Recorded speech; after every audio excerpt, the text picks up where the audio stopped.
انهيار وجنون عمرو أديب بعد فوز الأهلي على بيراميدز ويسخر من الزمالك.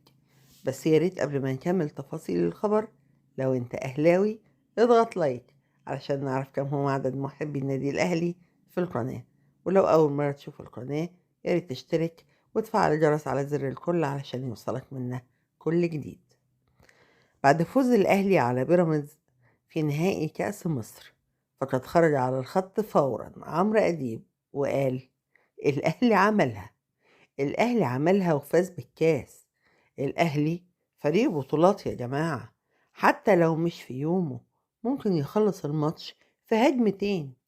بس هو ده الفرق بين الأهلي وأي فريق في مصر.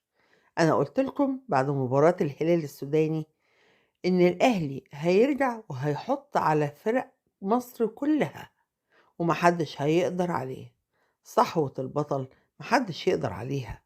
يا ريت كل الفرق تتعلم من الأهلي وقد إيه هو فريق بطولات، مش فريق بينافس وخلاص. شفتوا الأهلي بعد ما دخل فيه هدف قدر يتعادل بعد دقيقتين وكمان عمل ريمونتادا. هو ده كان رد فعل وتعليق عمرو أديب بعد فوز الأهلي بكأس مصر على حساب بيراميدز. ختاما، لا تنسى ذكر الله والصلاة والسلام على رسول الله واللايك واشتراك القناة حتى يصلك منا كل جديد. يلا كورة.